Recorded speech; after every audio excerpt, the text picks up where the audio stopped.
Hey, I just want to talk a little bit about what's going on with Israel and all of the things I've told you in the past about Netanyahu and the Mossad, and also how the intelligence agencies could possibly have missed letting the Hamas terrorists into Israel without ever determining that it was going to happen is a complete and utter mystery. This is one of the reasons why they're saying that Netanyahu will not be in office much longer. And also the rude comment from Joe Biden about, that his days were numbered. Speaking of Netanyahu. And the Times of Israel wrote this at the beginning of October 8th. The day after the attacks, and it says, "For years Netanyahu propped up Hamas. Now it's blown up in our faces. The premier's policy of treating the terror group as a partner at the expense of ABBAS and Palestinian statehood has resulted in wounds that will take Israel years to heal from. For years, the various governments led by Benjamin Netanyahu took an approach that divided power between the Gaza Strip and the West Bank, bringing Palestinian Authority President Abbas to his knees while making moves that propped up the Hamas terror group. The idea was to prevent Abbas or anyone else in the Palestinian Authority's West Bank government from advancing towards the establishment of a Palestinian state. Thus, amid this bid to impair Abbas, Hamas was upgraded from a mere terror group to an organization with which Israel held indirect negotiations via Egypt, and one that was allowed to receive infusions of cash from abroad. Hamas was also included in discussions about increasing the number of work permits Israel granted to Gazan laborers, which kept money flowing into Gaza, meaning food for families and the ability to purchase basic products. Israeli officials said these permits, which allow Gazan laborers to earn higher salaries than they would in the enclave, were a powerful tool to help preserve calm. Towards the end of Netanyahu's fifth government in 2021, approximately 2,000 to 3,000 work permits were issued to Gazans, and this number climbed to 5,000, and during the Bennett-Lapid government rose sharply to 10,000. Since Netanyahu returned to power in January of 2023, the number of work permits has soared to nearly 20,000. Additionally, since 2014, Netanyahu-led governments have practically turned a blind eye to the incendiary balloons and rocket fire from Gaza. Meanwhile, Israel has allowed suitcases holding millions in Qatari cash to enter Gaza through its crossing since 2018 in order to maintain its fragile ceasefire with the Hamas rulers of the Strip. Most of the time, Israeli policy was to treat the Palestinian Authority as a burden and Hamas as an asset. Far-right MK Bezalel Smotrich, now the finance minister in the hardline government and leader of the religious Zionism party, said so himself in 2015.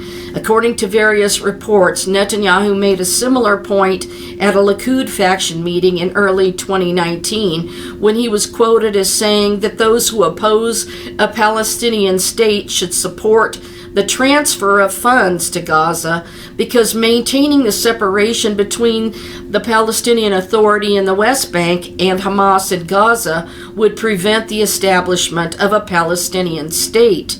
While Netanyahu does not make these kind of statements publicly or officially, his words are in line with the policy that he implemented. The same messaging was repeated by right-wing commentators who have received briefings on the matter or talked to Likud higher-ups and understood the message. Bolstered by this policy, Hamas grew stronger and stronger until Saturday, October 7th, and Israel's supposed Pearl Harbor, the bloodiest day in its history, when terrorists crossed the border, slaughtered hundreds of Israelis, and kidnapped an unknown number under the cover of thousands of rockets fired at towns throughout the country's south and center. The country has known attacks and wars, but never on such a scale in a single morning. One thing is clear: the concept of indirectly strengthening Hamas, while tolerating sporadic attacks and minor military operations every few years, went up in smoke that Saturday. Just as a few days ago, Asaf Polazov, a reporter for the Khan Republic broadcaster, tweeted the following: "The Islamic Jihad organization has started a noisy exercise very close to the border in which they practice launching missiles, breaking into Israel, and kidnapping soldiers. The difference between Islamic Jihad and Hamas doesn't matter much at this point. As far as the state of Israel is concerned, the territory is under the control of Hamas, and it is responsible for all the training and activities there. Hamas became stronger and used the auspices of peace that Israelis so longed for as cover for its training, and hundreds of Israelis have paid with their lives for this massive omission. The terror inflicted on the civilian population in Israel is so enormous that the wounds from it will not heal for years, a challenge compounded by the dozens abducted into Gaza. Judging by the way Netanyahu has managed Gaza in the last 15 years, it is not certain that there will be a clear policy going forward." And so the thing is that they were allowing funds, they were funding Hamas to prevent from having a Palestinian state. And this is what happened in return. So the whole situation there is, that Netanyahu may lose his prime ministership when all of this blows over. And it's all setting up for the changing of the judiciary in order to put SANHEDRIN members in there in order to eventually become the elevated world Supreme Court with their king on the throne. And one more thing I wanted to add here is that I just showed you the comments out of the mouths of the SANHEDRIN members, the ultra-right wing that are in not only Netanyahu's party, but they tried to pass those draconian laws against the women and reform Jews and, wanting to imprison them for having a Torah scroll and other, holy artifacts or things, that they would take to the Western Wall to pray. And I shouldn't say artifacts, but anyway, the situation is that the people from the Temple Institute that are wanting to build the third temple, which is the Sanhedrin, they have said with their own mouths that they planned the annihilation of the Palestinian people. They wanted their complete annihilation. And this may have just been a way to bring that about. So I don't think there's any way on earth that the intelligence agencies in Tel Aviv could have missed Hamas breaking in the fence. It was allowed to happen, I believe. And then I wanted to report on another article written in 2019 in March from the Jerusalem Post that said Netanyahu, money to Hamas, part of strategy to keep Palestinians divided. And this was by Lahav Harkov. Now that we are supervising, we know it's going to humanitarian causes, the source said, paraphrasing Netanyahu. Prime Minister Benjamin Netanyahu defended Israel's regular allowing of Qatari funds to be transferred into Gaza, saying it is part of a broader strategy to keep Hamas and the Palestinian Authority separate, a source in Monday's Likud faction meeting said. And Netanyahu explained that in the past, the PA transferred the millions of dollars to Hamas in Gaza. He argued that it was better for Israel to serve as the pipeline to ensure the funds don't go to terrorism. Now that we are supervising, we know it's going to humanitarian causes, the source said, paraphrasing Netanyahu. The prime minister also said that whoever is against a Palestinian state should be for transferring the funds to Gaza, because maintaining a separation between the PA and the West Bank and Hamas in Gaza helps prevent the establishment of a Palestinian state. Netanyahu also spoke about his Bar Ilan speech, in which he expressed support for a demilitarized Palestinian state a decade ago. And at the time, Netanyahu said he told then U.S. Vice President Joe Biden his conditions for a Palestinian state: that it be demilitarized, that Jerusalem remain unified, and that Israel have full security control, including freedom of action for the IDF and the Shin Bet, Israel's security agency, to prevent terrorism against Israel. Netanyahu recounted that Biden responded that it wouldn't really be a Palestinian state, but that he can call it whatever he wants. In addition, he told the Likud candidates in the faction meeting that he opposes any population transfers of Jews or Arabs, and that he's against uprooting even one person. He said that he had voted for the 2005 Gaza disengagement at first because it was only about territory, but when the discussions moved to moving thousands of people, he resigned from the government. That's when they came in and Jews hauled out Jews from their homes, and they destroyed their greenhouses where they produced vegetables and fruits to send to Europe. And they destroyed all of that in their homes. Party leaders across the political spectrum have criticized Netanyahu's policies towards Gaza in general, and the payments specifically. The Blue and White Party's platform calls to stop allowing the transfer of funds to Hamas, calling it mafia-style protection payments. So, they literally were paying Hamas to prevent a Palestinian state, when they've stated in the Sanhedrin that they want to annihilate the Palestinians, or the people living in Gaza that are so-called Palestinians. Israel Netanyahu leader Avigdor Lieberman, who resigned as head of the defense ministry over Gaza policy, said that the payments are a miserable decision, marking the first time Israel is funding terrorism against itself. New right leader Naftali Bennett had called on Monday for Netanyahu to convene the security cabinet. This was back in 2019, and present an operative plan to respond to rockets from Gaza. If there were explosive balloons hitting the houses in Tel Aviv, the IDF would stop it. With all due respect to Netanyahu, a country like Israel needs a full-time defense minister, said Bennett, who would like the portfolio for himself. In MK, Chaim Jelin, running on the labor list, accused Netanyahu of not taking seriously enough the incendiary projectiles launched from Gaza. We Gaza border residents are paying the price for the lack of policy and the arrogance in facing terror, he said. You can't tell me that they weren't watching what Hamas was doing to defer and stop and block this attack from happening. And there was no response for something like 8 hours. So these people that are considered expendable by the Sanhedrin were killed. Jews against Jews, just I told you.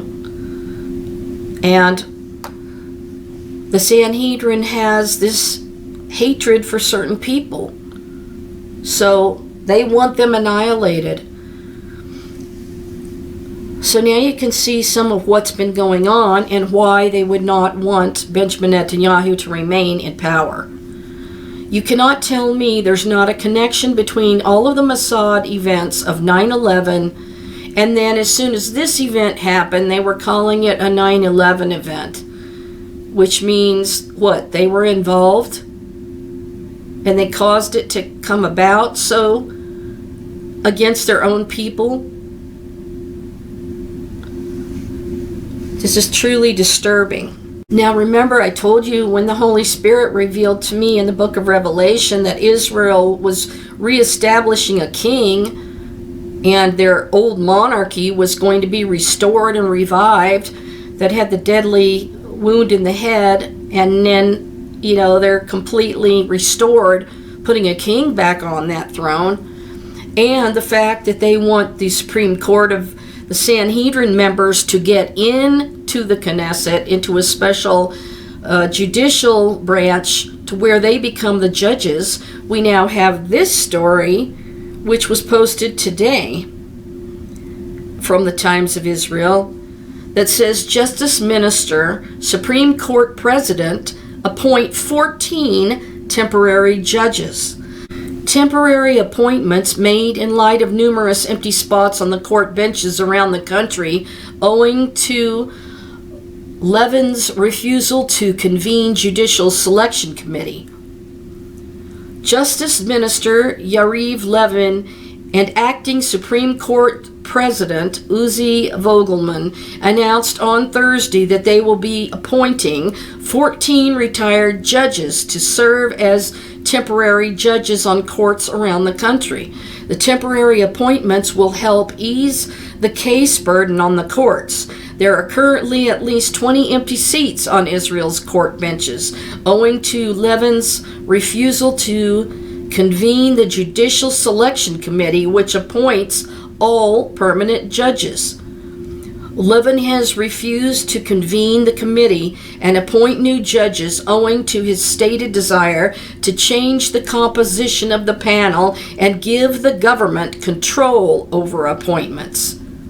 So, see, in this way, when they change the way of appointing the judges, they can put in whoever they want. They can put in the ultra right-wing, ultra orthodox Sanhedrin members so that they get in power, and then the whole thing elevates them and they cause these situations to happen so that they can change things up. In light of Levin's ongoing refusal to appoint new judges, it appears that Vogelman came to a compromise with the Justice Minister to install the temporary judges as a stopgap measure. Of the 14 temporary judges, 3 will be appointed to the Tel Aviv District Court, 1 to the Lod Central District Court, 1 to the Central District Magistrates Court, 2 to the Tel Aviv Magistrates Court, 3 to the Haifa Magistrates Court, 1 to the Haifa District Court, and 1 in the Southern District Magistrates Court. The temporary judges will be able to serve for a maximum of 4 years. A hearing for petitions requesting that the High Court of Justice order Levin to convene the committee to appoint permanent judges is currently scheduled for November 12th, and Levin has until November 5th to file his response to these petitions. The appointment of the temporary judges might help Levin convince the court not to intervene in his decision not to convene the Judicial Selection Committee, since he will be able to argue that the dearth in manpower on the benches has been at least partially redressed through his agreement with Vogelman. As of September, there were 20 unfilled positions on court benches around the country, with that number expected to rise to 42 by the end of the year, according to the Israel Courts Administration. At the same time, the 2023 state budget provided funds for 11 new positions on the court benches, which are also yet to be filled, meaning that by the end of the year there will be 53 unfilled judgeships. And this is very concerning because they want to put the Sanhedrin in position to where they can become the world's Supreme Court eventually. A 2022 document produced by the European Commission for the Efficiency of Justice, an institution of the Council of Europe, showed that Israel's courts face far higher numbers of cases than the average in Europe and have far fewer judges per head to hear them. According to the document, 4.5 civil cases were filed per 100,000 inhabitants in 2020 in Israel, compared to an average of 2.2 in Europe, and 4.68 criminal cases were filed per 100,000 inhabitants in Israel in the same year, compared to 2.72 in Europe. And at the same time, Israel has 7.8 judges per 100,000 inhabitants, compared to a European average of 22.2 judges. So this is what Benjamin Netanyahu's been working on, changing the judiciary. The whole thing was Rabbi Schneerson, before he passed away, which a lot of these Jews thought that he was their Messiah until he died, but they had him on camera telling Benjamin Netanyahu, "You will hand over the keys to the Messiah, the anointed one." So in order for the whole democracy and the judiciary to change, that's what you're seeing happening before your eyes. And even though nobody really understands that that's what's happening, this is slowly being put in place in front of your eyes without you knowing. And it was only revealed through the Holy Spirit to me that this is what they're doing according to the book of Revelation. And I think a lot of Christian churches do not understand this, so they don't know what's happening. So I just wanted to update you about some things going on there that are helping to stampede the situation.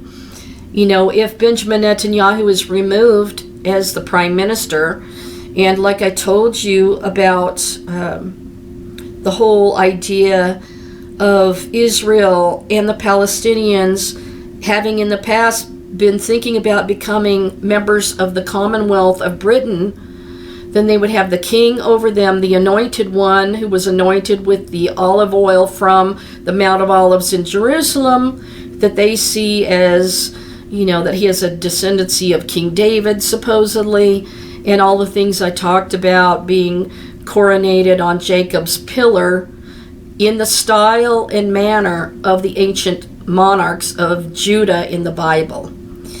So it all fits right into place. And every time there's a news story, it just further pushes the story even like more of a huge verification. And so these articles are showing you that this is ramping up, and it is what they have in mind.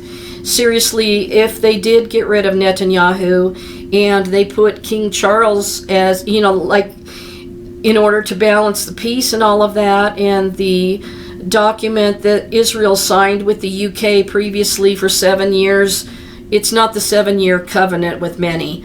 That is a blood covenant. And